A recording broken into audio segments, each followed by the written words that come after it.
Hello everyone, Nev here, and today I am doing a tarot tag, and I don't remember the name of the creator who did this, so I'll put it up on the screen, but I've seen a few other people do this one over the past few months, and I believe this hashtag is called hashtag Editors Pick Tarot, or Editors Pick Tarot Cards, something like that. Basically, the idea is there's about 15 prompts. Don't necessarily have to do all of them. I think I'm going to try to anyway. And I basically give my recommendations for decks to cover those prompts. So they're not necessarily my favorite decks or ones that I maybe use a lot or whatever, but it would be what my recommendations would be for those prompts. All right, so enough explanation. Let's get into it. So the first one, I actually have a whole bunch of decks for this, so I'll try to be quick, and I'm not going to go through all of them, but it's more of the idea. And yeah, and that may be the case for some of these, or I have multiple decks because it kind of depends on what you're going for. But so it's not necessarily a single deck that I'm recommending, but more of something to think about when you're looking for those decks. All right, so the first category is inner child. So if you're doing any sort of inner child work, therapy work on your inner child, that kind of stuff, what would my recommendations for this be? I pulled out, I have 4 decks here, but really the number could be infinite. I pulled out some of my fandom decks, and let me zoom out a bit. So these are the fandom decks that I pulled out for this. And the reason I chose fandom decks to cover this category is I was thinking about something, because first of all, I don't really do a lot of inner child work for myself. So this isn't something I really think about a lot. But if I were to do inner child work, I think that sense of nostalgia might help, or those comfort shows, you know what I mean? So obviously my favorite is, of course, Star Trek, because I am a massive Trekkie. And this is the Star Trek Tarot by Telekiad. It is not the mass market version, but it is it's an independent deck. See if it's focused here. All right, so yeah, I mean, it's fantastic. Of course, gives me all the nostalgia. I think about all of the characters here. Of course, for me personally, maybe a more apt inner child would probably be like TNG, The Next Generation, which there is a mass market version of that, but I'm I have feelings on that one. If this company comes out with the Next Generation version, then I would want to get that. But yeah, so for me, this makes a lot of sense. But something else that would make a lot of sense for me for inner child work would be this is a Sailor Moon themed deck. It's called the Moon Crystal Tarot. And there's a few different like Sailor Moon theme decks out there. I'm just going to show a few of these cards. I don't want to go through each of these decks. So obviously, an anime or something like that would be great for inner child work. There's different fandom decks that are specifically for certain kids' shows, or shows targeted towards a younger audience. That may be something you would want to look at. Yeah, so I mean, this would be a great one. I tend to use this deck, though, for more friendship or maybe even love type readings. More so friendship, but yeah, so like for me, this is more friendly than inner child, but maybe that's the energy you might want. But yeah, so, and then, the other options I have here, I have Lord of the Rings, the Lord of the Rings Tarot, which is a good one, and this is an Alice in Wonderland themed deck. So yeah, I mean, basically any sort of like fandom style deck would be a good pick for this. Yeah, something that that takes you back to your childhood, maybe a certain sense of comfort. Those comfort shows. If there's a deck version of that, that would be great. The Friends Tarot would be a good one for me too. That would really make me think of my childhood, or teen years for sure.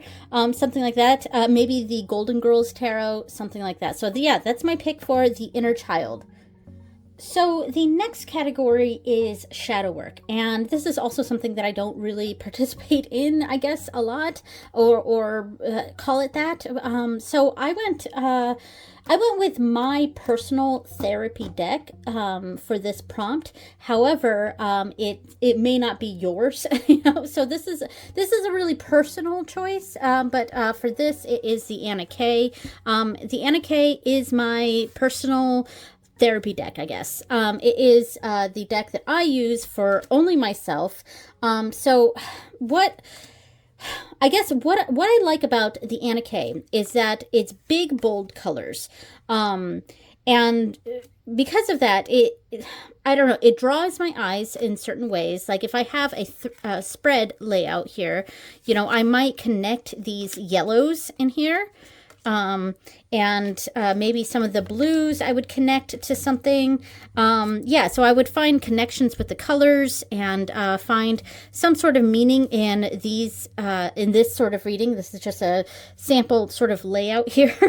Yeah, and so something like that, something that really draws my eye, and that I can connect between the cards. That's one of the reasons I like the Anna K. The other reason I like the Anna K is because all of the faces are very, very expressive.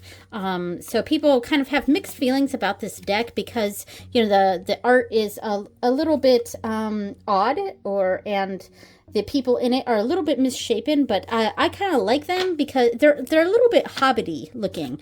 But I like that because I'm actually a very small person. I'm very short. And so I kind of see myself in these characters, these very short hobbit-like people, you know? So obviously this is a very personal choice for me. Another option would be a deck that's much darker. And that's another reason I like the Anna K, because it's got all this black in it. It does feel shadowier, you know, and for other people, they might find that shadow work, a cutesy deck, it works for them for shadow work, but and then others, they may like something really dark and mysterious.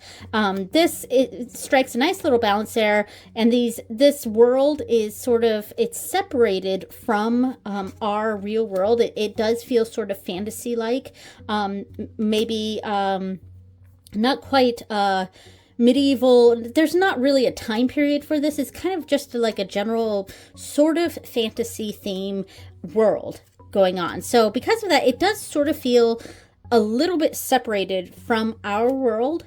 And because of that, it's easier to for me at least, to step into my subconscious. I can see real world situations, but it does still sort of feel like it's not quite part of this world. And I'm not sure if that makes sense, but it's these sorts of aspects that help me to connect with this deck, particularly as my own personal deck, and it is also my favorite deck. So the Anna K is my personal favorite deck in my collection. It's not my most used, but it's. If I could only keep one deck, it would probably be this one. But I also know that this is a very personal thing. So I don't quite have an option for, you know, everyone on this. It's more of it's really building a bond with a very specific deck that you kind of just use for yourself. And so this category I've sort of changed to just, you know, your therapy deck or something like that, but I guess shadow work is an okay term for that. All right, so the next one, so I have a bunch of decks for this too. This is Deity Work, and yeah, so a lot of my practice is deity work and connecting with deities, and I did pull out 3 decks, but I could have pulled out more, but I think these 3 are going to give the idea of what I'm talking about here. So my practice is largely Irish paganism, but I also have a sort of Hindu aspect to my practice. So I largely follow Irish deities, on Morrigan, Breach, on Dagda, Lu, etc. You know? But I also celebrate and honor Ganesha and Lakshmi and etc. So you could get a deck that is specific for those deities, and I do have a deck that's called the Lakshmi Oracle that I didn't pull out here, but that one is very specifically Hindu deities. So if you have a deck, or if you're looking for a deck specific to a culture, there are a lot of different ones out there. For these are 3 tarots that I have. This one is the Crow Tarot, and that is done by MJ Cullinane. And this one I use for on Morrigan. And this is easily available on most retail stores, Amazon, etc. And the reason why this is the deck that I use for on Morrigan is because. Sorry about that. Sorry about the dog. But so this deck I have associated with On Morrigan because On Morrigan is largely associated with crows. And that's kind of where I was going at with these options. So the Crow Tarot I use for On Morrigan, and this deck is specifically dedicated to her. I only use this deck with On Morrigan. This deck is in the same sort of vein. This is the Wise Dog Tarot, which is also by MJ Cullinane. She does a really good job at making decks that I connect to for deities. So I'm actually a dog person, so I do have more dog decks than cat decks. But this particular deck is very specific for Lu. And that's because in Lu's lore, he is connected to a dog. He has a dog companion, so I just sort of connected that with him. And this deck is specifically dedicated to Lu. So and that's kind of where I'm going at with this, is that I went with animals that are associated with those deities. So finding an animal deck that connects to that deity, it would be a recommendation of mine. And this deck here is not specific to a deity, but I often use this deck, and that is the Mundi Tarot with Brige, the Irish goddess Bridget. And this is also a nature-themed deck. So that's kind of the theme I'm going for here with deity decks. I tend to pick ones that are very nature-oriented. And this one I connect a lot with Brige. It's not a specific animal, but it's a nature animal-based deck. And I connect it with her because it feels very late winter. Not all the cards are very late winter, but the deck in it as a whole feels very late winter. And of course, the goddess Bridget's feast day is Imbolc, which is late winter. And so, this is a deck that I often use for that time frame.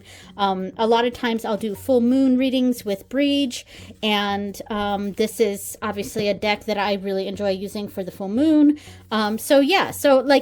Really nature-y themed decks is where my personal recommendation would be for finding decks for deity. All right, so that would be that category. So the next category I have multiple decks for, and this is Ancestor Work. So if you practice Ancestor Work, what sorts of decks would I recommend for that? Again, this really depends on what you're doing, what your goal is with Ancestor Work. If you're doing like maybe family trees type stuff, your direct ancestors, I have here the Relative Tarot, which is specifically designed for Ancestor Work.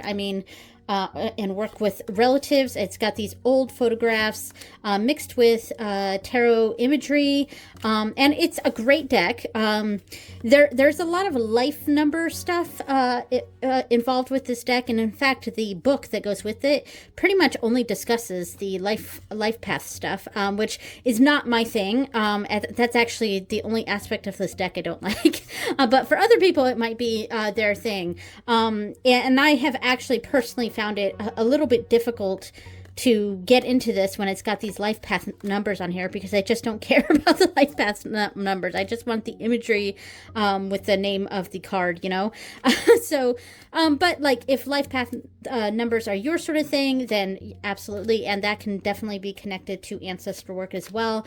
But basically, this style of deck where it's got these old real photographs, old style photographs, may be something you might enjoy for Ancestor Work, or working with your actual ancestors.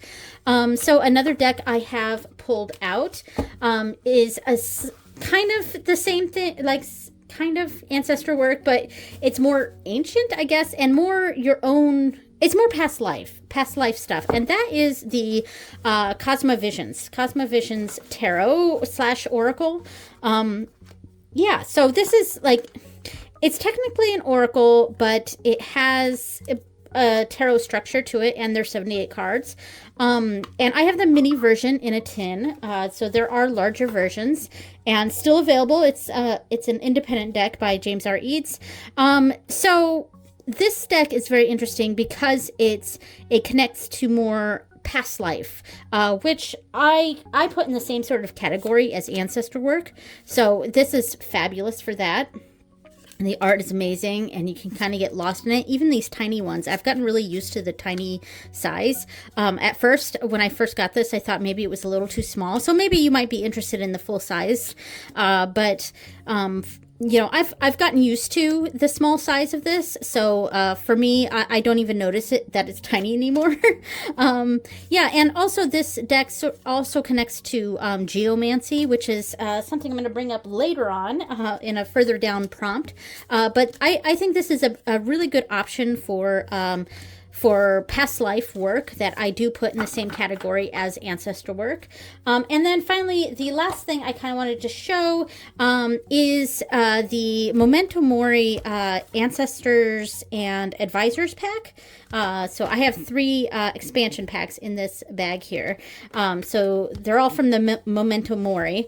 So the Memento Mori Ancestors and Advisors is a good add-on set that you could put with some of these. Like, it looks good with both of these. It's got a different vibe with both, but it does look good with both.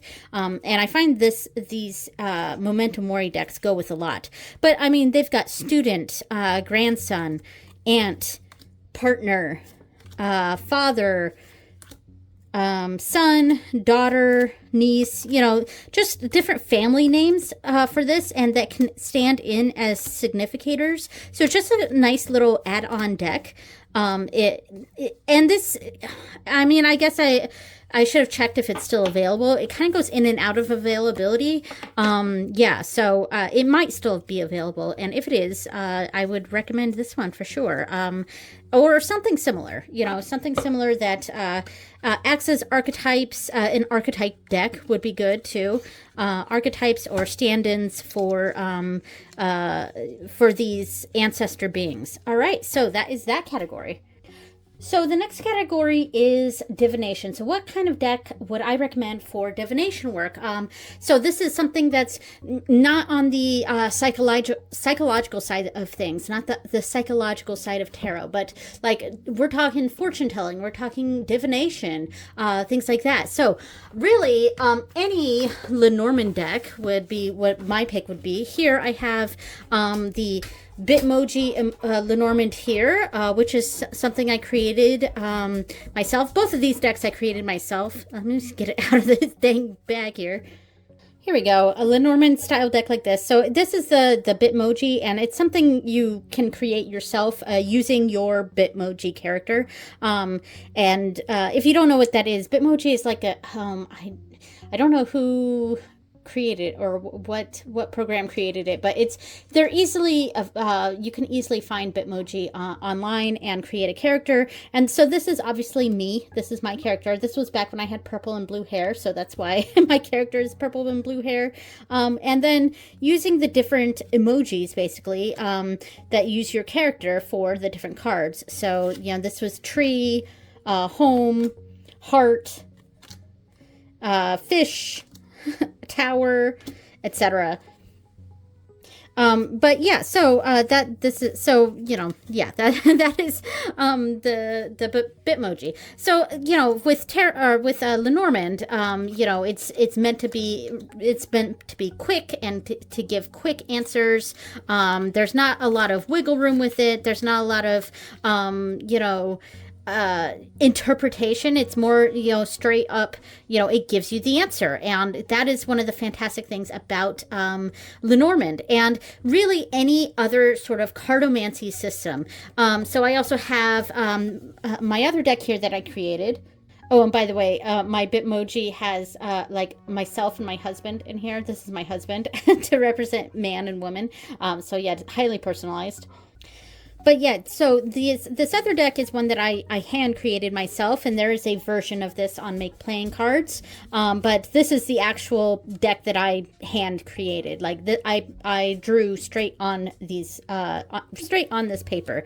But yeah, so but this is another Lenormand deck here, and it's got all of the little meanings. Here's my dog. This is the noisy one we keep hearing.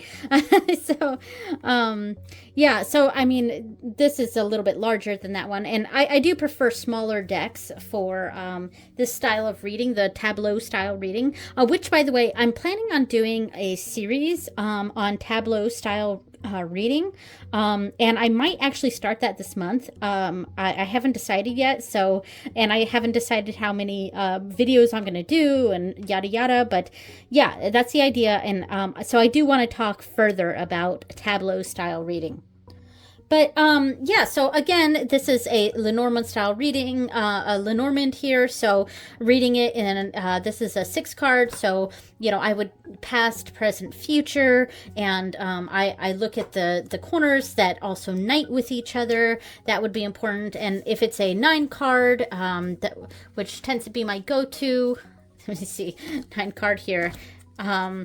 Like that. So, and then of course I have for my deck here, I have person and partner instead of man and woman, so that it's kind of open to represent anyone there. But 9 card reading here, we got the dog right here in the center, and that makes sense because she was right here next to me, like upset with me because I closed off the backyard so she'd stop barking at the neighbor's dog. so yeah, there she is. She wants to go outside. See, look at that. Even though I didn't shuffle this at all. But yeah, so but we've locked her in. But anyway, and she's burdened here because here, person, that's me, I've locked her in, and there's the burden. So I ended up reading this even though I didn't even shuffle this. I just ended up pulling out cards, but that's funny. But so any Lenormand style, any Lenormand deck would be fantastic. Or similar decks like that. Here's the Mildred Payne. It's like probably my favorite oracle, and I use this kind of like a Lenormand or a tableau style reading, and and I do I would have to zoom in on this one, but because these are very small, and there are 2 sizes available of this one, the Mildred Payne, and they currently are still available. It's the Mildred Payne Secret Pocket Oracle. I just call it Mildred Payne. And it's based on a fictional character, but it's kind of one of those found decks, but with a fictional story behind it. But I use it like it's a Lenormand, and so I do 9 card boxes with it. I only do tableau style reading with it, or I'll do an 18 mini tableau or petite tableau, where it's 3 rows of 5 and then 3 at the bottom. Yeah, that's what I do sometimes. So there's another style of tableau reading with a deck like this. Basically, what I'm talking about when it's this kind of deck, it's a deck that it basically just has a symbol. It might have a number. It's got a symbol and maybe a name or a keyword, something like that. But it just gives the general idea of it just represents something, and you have to come up with what that means to you. And of course, Lenormand kind of has its a specific system to it. though people are, people read however they're going to read. So Lenormand, while there is a set system, it's still a little bit open to interpretation how individual people use it. But something like this, if you don't want a pre-made, like a pre-system like Lenormand, like this, I would really recommend the Mildred Payne Secret Pocket Oracle, because there are 88 cards versus Lenormand's 36. There are 88 cards in this, and while there is a print-off that gives some suggestions for what each card could mean, this deck really encourages you to come up with your own meanings for each cards. And I'm also going to eventually do a full series on this deck where I talk about what my interpretations of each of these cards are and how I interpret them. So, yeah, but I think that'll come after my tableau style series. So yeah, stay tuned for that. But I would really recommend the Mildred Secret Pocket Oracle for divinatory style readings. So the next category is as above, and I forget what the actual what the write-up for this was, like the actual, yeah. But anyway, I kind of interpreted this as sort of a higher magic sort of realm, something more academic, something more cerebral or esoteric. So as above, it's sort of separated from us, but still affecting our world, if that makes sense. So what I chose for that was the Alchemical Tarot. And this is still somewhat new deck for me. And this particular edition is the 6th edition, the Blue Sky edition. And this I got used. This was someone else's deck that I bought off of them, and they sent to me. So, but it's fabulous. It's very esoteric, very high magic. Like I said, cerebral. Yeah, and other suggestions I might have for this category would be Benabel Wen's decks. Oh gosh, I can't remember the name of it off the top of my head. Oh my gosh, I just had it in my head, but I'll put it on the screen when I edit this. But her deck would also, it comes in and out of stock, and new versions of it come in and out. So, but whenever the next version comes out, I'm going to snap that up. But it's very similar to this. It's got this very similar energy. It's got that high magic sort of vibe. There's astrological symbols. There's a lot to this deck, and right now I only have the little white book for it, but there is also a large book that talks about the symbolism in this deck, as well as some of Robert M. Place's other decks. I think the sevenfold or something, sevenfold tarot, something like that. Yeah, so I really would recommend something like this for a sort of this. It's got that high magic sort of feel to it, and that's kind of what I call it. And I also use this for. I think it's really good for spell work, pulling out specific cards. I did use it as my nightly reader over the past week, and I combined it with astrology dice, which is something I might talk about a little bit later in the video. But I use the astrology dice with this, and used it as my nightly reader as a way to connect with it a little bit. But in general, though, I wouldn't use it as a daily reader. Yeah, to me, this deck is very much a magic kind of deck. It's a deck to use for magical purposes, for spell work, for high magic, etc. So that would be my recommendation for that category.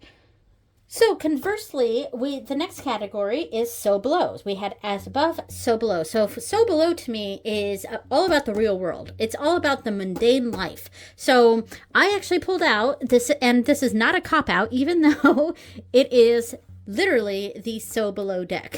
So this is from the Book of Shadows, As Above, So Below, which was a 2-deck system. And I do have both decks, but I don't really care much for the As Above one.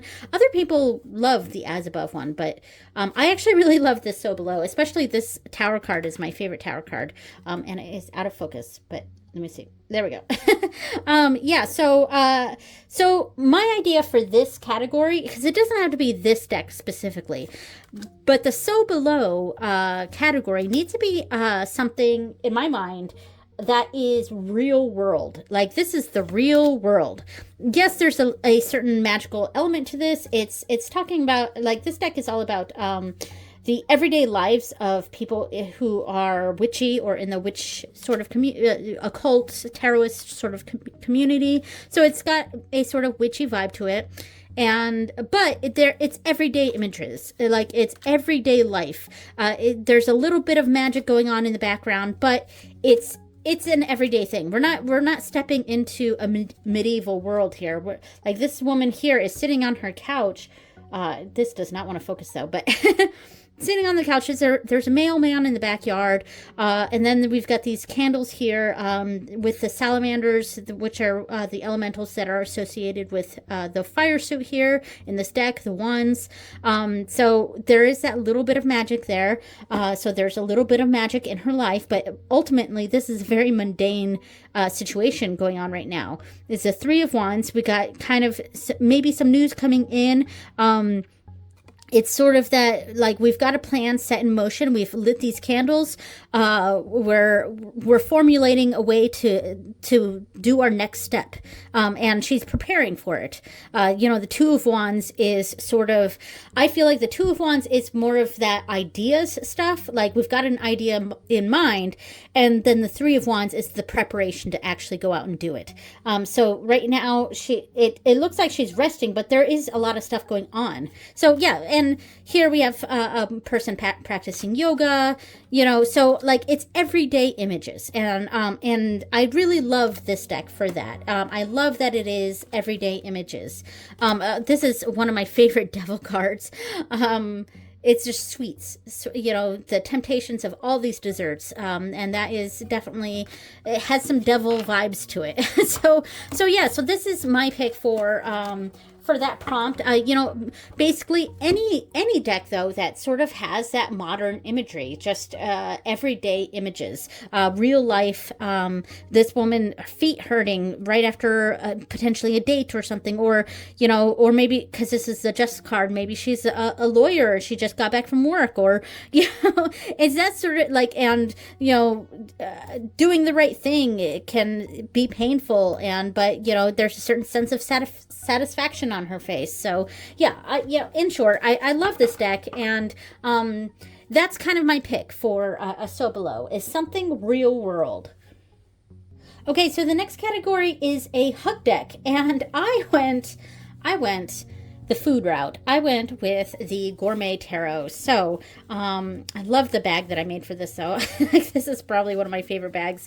I did this embroidery on here. Oh yeah, and I've talked about this bag a lot, so I won't talk about what's on it right now. But yeah, so this is a Gourmet Tarot, and this was actually a category that was a little difficult for me to pick a deck for, because this category and the next category is this one's the hug deck, and then the next one is the feel good deck, and I feel like those two things are pretty similar. Like, I could maybe put them as part of one category, and one of the deck that I would have picked for that general vibe would have been the Barcana Tarot. However, that's no longer available, so that kind of defeats the purpose of this particular tag, which is recommending decks, and I can't recommend a deck that is no longer available,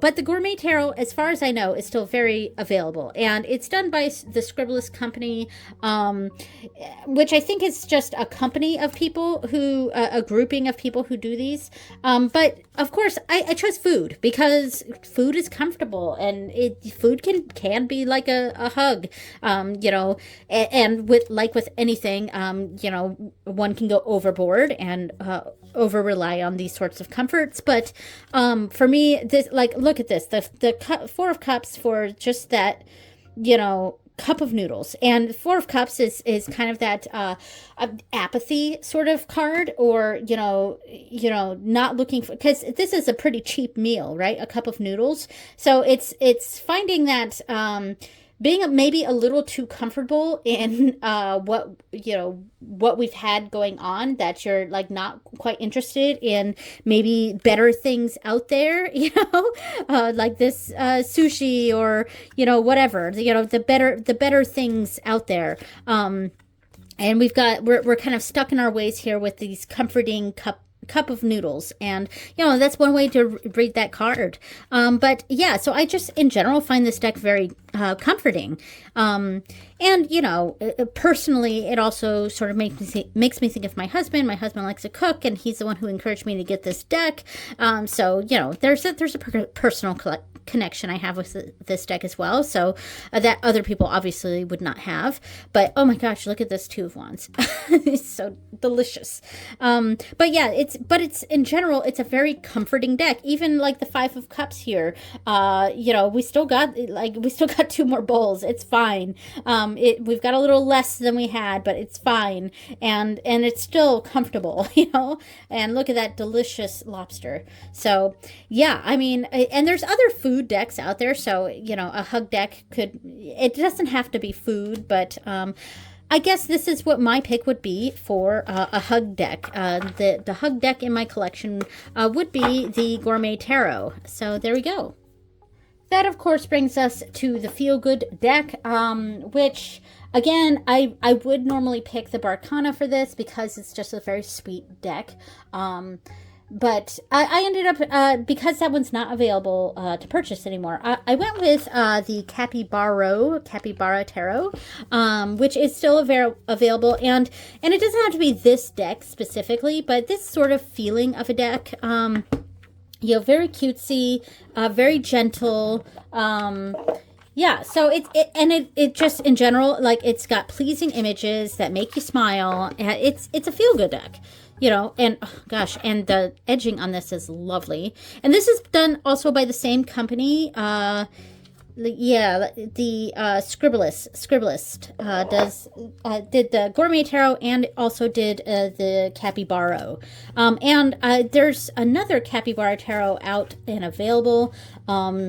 I think it's just called the Capybara Tarot, but I really like this one, and the edging on it is just fantastic.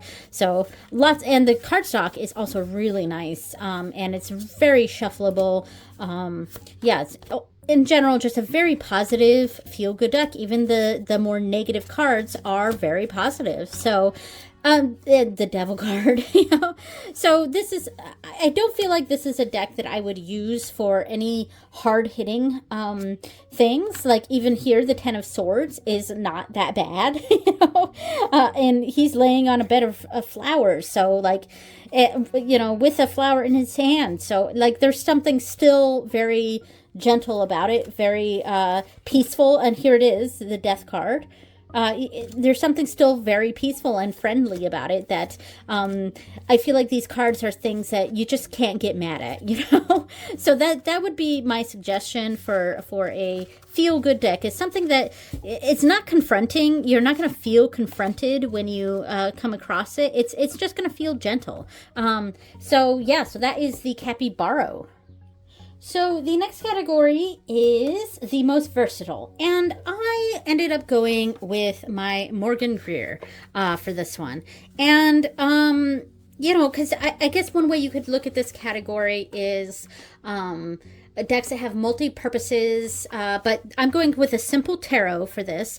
And really, I could have picked any RWS clone, but this is mine that I prefer. This is my RWS, and that is the Morgan Greer. And what also sort of makes it versatile is I have the travel edition, the smaller version in the tin, which makes it a really good travel deck. Basically, any deck in a tin would be a good pick for a travel deck, and it's not as small as, say, that the Cosma Visions, but it's a little bit larger than that, so it's still very, very manageable. But it's got simple artwork, and again, I personally love the bolder colors. I tend not to be one that likes really pastels. I like bold colors. I like the primary colors: red, yellow, blue. I like those, and then the green, and orange, the purple. And it's very clear cutting. And to me, this is a workhorse deck. It can be used for anything. And that's kind of how I interpreted this. It's just a good, if someone who I don't know anything about wants a reading, I might pull out this one because it's just, there it is, you know, it's just a good workhorse, use it for anyone sort of deck. And yeah, so that would be my pick. It's just a good workhorse deck. So most versatile. I could use it in any situation. The Morgan Greer. So the next category is most inspiring. I have 2 decks for this, and I'm going to try to go fast because we're already 40 minutes in on this. So I interpreted this most inspiring as most open to interpretation. So I hope that makes sense. But one of the decks that I pulled out for this is by Patrick Valenza, and this is the Garden of Lucid Daydreams. And I find this very inspiring because it's there's no titles to these. There's just a number. There's just a number, which you could connect numerology to this, but I haven't quite done that yet. I've mostly just worked off of the images, and it's bizarre and dreamlike and super weird and yeah, really out there. But what I like about this is that it's very, very open to interpretation. There's no guidebook to this. It's just these odd, strange images that do elicit some sort of feeling, some sort of emotion or idea of what's happening here, especially with when maybe they're combined with other cards. So I do find this inspiring in the sense that it opens up the intuition. And that's what I'm trying to say. It opens up a certain intuition where you're not limited by any words on there. Like even the numbers I find a little bit limiting with this because I almost wish those weren't there. And it was just the images. Another recommendation in this sort of category that I would have would be the Dixit story cards or game. It's a game system and there's lots of different versions of it. I don't actually have any of them, but I've seen people use them, and they've been on my list for a while, but they're what I'm talking about, where it's just images. There's nothing else on there, and to me that's been that sort of system has been something I've found very drawn to, because it really does open up that intuition. It allows you to explore without being limited by keywords or titles or even a book that says what the cards mean. You know, I like that there's nothing holding me back with this, aside from maybe the numbers, but it's just a connecting to the images and interpreting it that way. So the other deck I pulled out does have a system to it because it's an actual tarot deck, and that is the Tarot Landscapes. And I initially had just this one in this category, and then I remembered about that one. But so the reason I have this in here, which does go different than the Lucid Daydreams, because there's obviously a system here. This is a tarot, but I've found that I really enjoy sort of pathworking with this deck, and where I'm starting I do a meditation and I pull a card as I'm journeying through my meditation, and it just allows me to do a journey, and I'm paying more attention to the images itself, and then once I get a sort of feel for what I feel like is happening in the card, or what I'm experiencing in this world, in this open field, then I start to then I connect it back down to what the actual tarot card is, and then so it does add a certain sort of layered meaning to it. So it's not quite as open as, say, this deck is, where it's just all these strange images that you kind of have to come up with the own meaning for. This is inspiring, one, because it's beautiful, and two, because it just sort of inspires me to explore. And then from there, once I get just some initial feelings, then start to connect it to the card, the actual tarot card. So look at that beautiful Judgment. So, and this one is mass market. There's other similar decks like this that are either independent or out of print, etc. And you know, this one's not the best quality. I'm not in love with the cardstock. Cardstock's not super great, but I do love the images, and I think it does a really, really good job at what I intended to use it for, which is just to feel the cards and then connect it to the tarot meaning. So there we go. All right, so next category is the a deck that's best for beginners. And so ultimately, any RWS clone, and that means Rider Waite Smith, that system, you know, if that's the system you're working with, that's the system I work with mostly. I am planning on doing a Marseille study, and I'm not really interested in Thoth, but I know a lot of people are really into that too. So I'm speaking from my own personal experience and, you know, what I use, which is RWS mostly. You know, honestly, any RWS clone would work just fine for a beginner. But I went a little bit off the mark there, and I went with the Everyday Witch Tarot. And, you know, we've seen this one a bunch on TarotTube. And this one's nice because, you know, it's very expressive and it's easily available. So it's, you know, it's very cutesy. I love the backs. It's very sweet, you know, and it can be confronting. So there's a certain balance to it. It's not just all positive. There's a certain balance to it. And the world itself is very odd, because there's some cards that are, you know, a lot of the cards feel very like sort of medieval fantasy or some sort of fantasy world, but then we have cards that have like a motorcycle in it. So it is a very interesting world, you know. Yeah, so, and I do like this, but there's so much going on that, but it's very clear. It's very clear images that connect to the meaning of the cards very, very well, and it's not too scary. It's not like, you know, it's not too cerebral like the Alchemical Tarot or something like that. It's very, I wouldn't say down to earth, but it's very approachable. I think that's the word I was looking for. It's a very approachable deck. Some people don't like that it sort of mixes sort of genres, I guess you could say.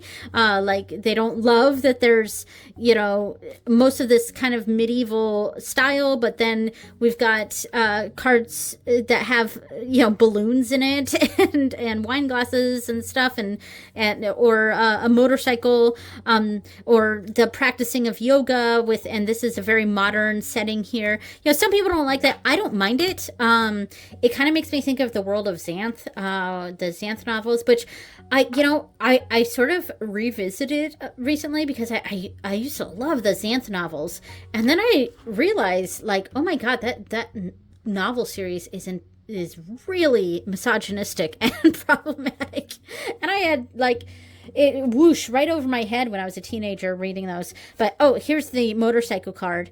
But I liked. It was in large part pretty funny. It was a funny series, and I enjoyed that as a teen. And the world felt like this. It's very, very magical, very, very fantasy otherworld, but then oddly modern, you know, and part of our world sort of. It's its own thing, you know. It's its own world.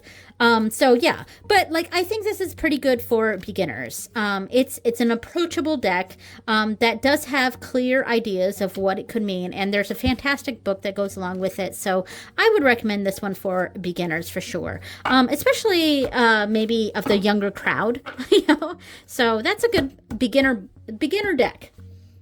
So conversely, from going for a deck for beginners, and now a deck for professionals. And I don't have a specific deck for this. I kind of just have an idea. So I'm going to bring out my mat to lay down some cards on here.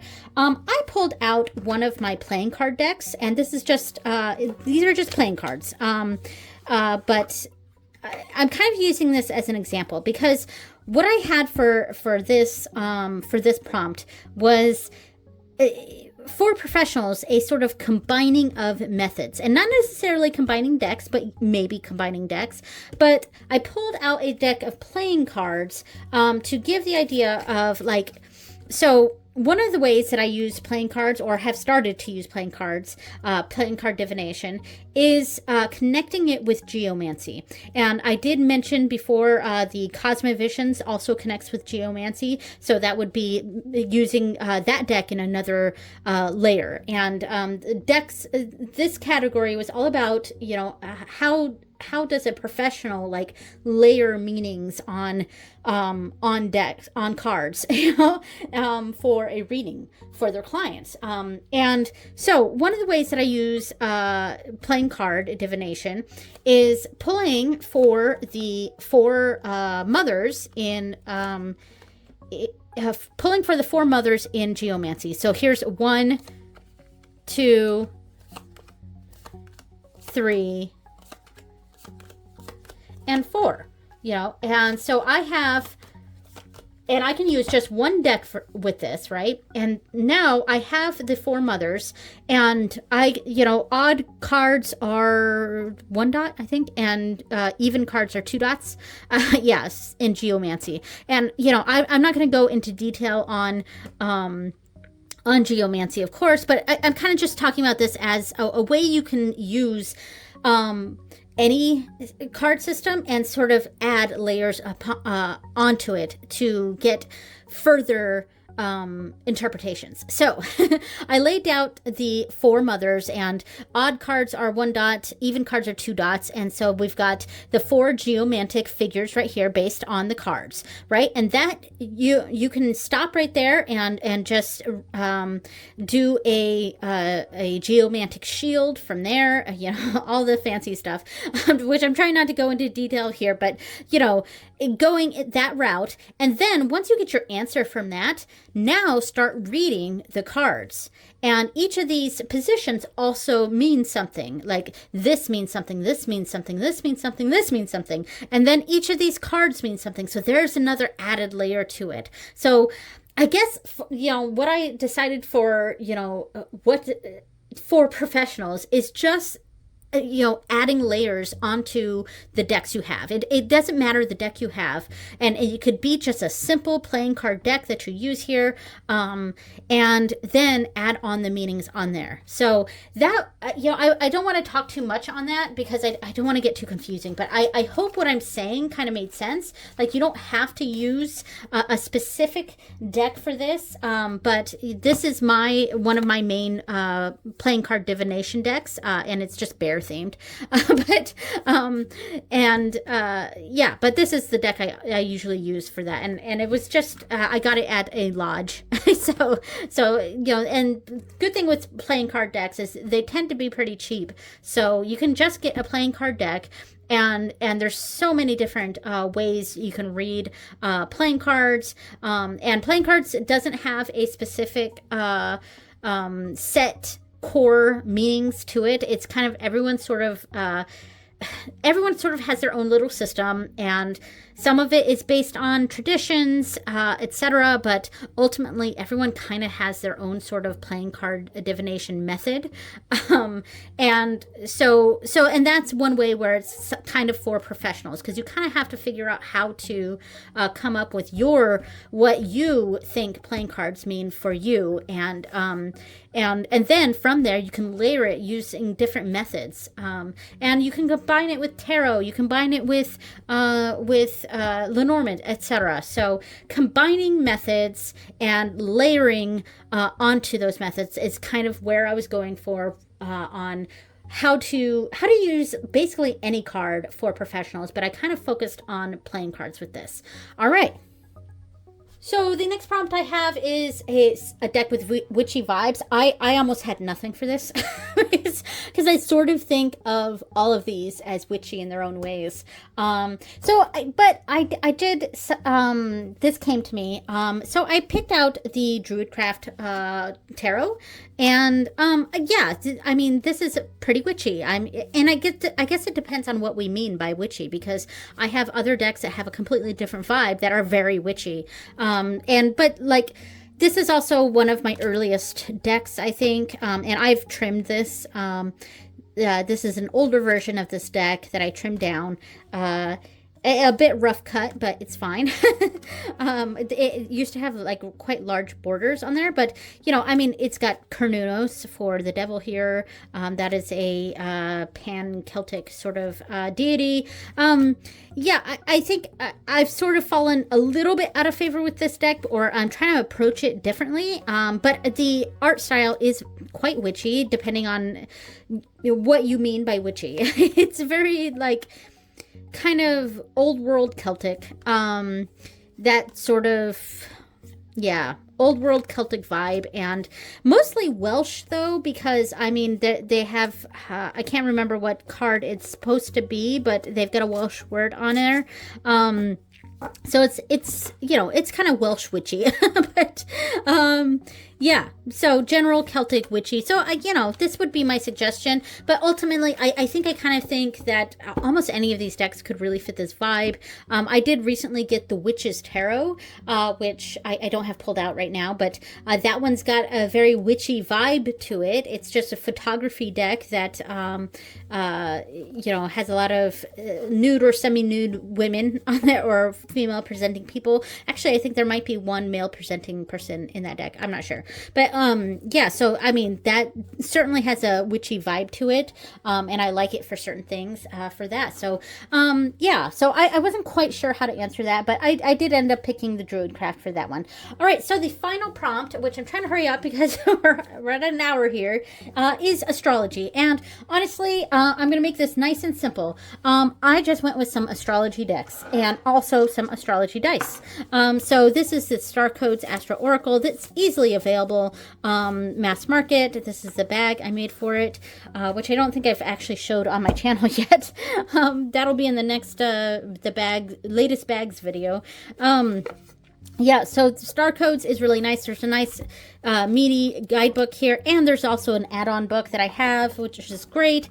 But it's got all sorts of cards in here that it's got the signs, you know, the different keywords or things from astrology, and it also has just keywords on there. So for Scorpio, we have investigate. For first house, we have arrival, and it makes it very approachable and usable. And I also here have the Oracle of the Radiant Sun. Sorry about the dog.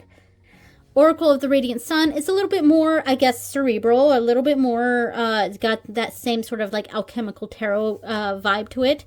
And this also goes very well with that deck. But I do really like this, and I like that it, you know, it's got Sun in Sagittarius and a keyword for that, enthusiasm, you know, and riches, excitement, patience, is Jupiter in Virgo. You know, so patience is keyword for Jupiter and Virgo.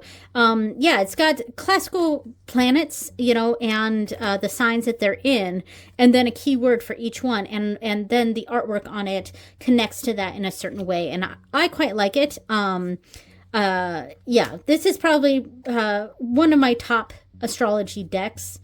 So both of these have keywords on there, which I think makes them quite approachable. So that would be my recommendation there. And then, of course, right here, I have these simple set of astrology dice, and I have a few different colorways of these. But one of these has the planets and aspects, because there's like true node and south node on here. So it's got the sun, moon, you know, etc. Mercury, Uranus, maybe? Yeah, and Mars, etc. And then we have another one that has the signs, the 12 signs. All three of these are D12s. So Libra, you know, Capricorn, Virgo, etc. And the other one just has numbers, so it's the houses. I hope I was in frame there. I was not looking at the camera, and I was looking at my hands on the other side of it. But so we've got, you know, the planets, the sign, and the house. And I've been using these recently. I was using this with the Alchemical Tarot the last week. So I would have each one like this, and then I would pull a card from each underneath. So yeah, really nice. All right, so that is all the categories. I'm at an hour, so I'm going to stop this now. Thank you so much for watching, everyone, and I will see you next time. Bye.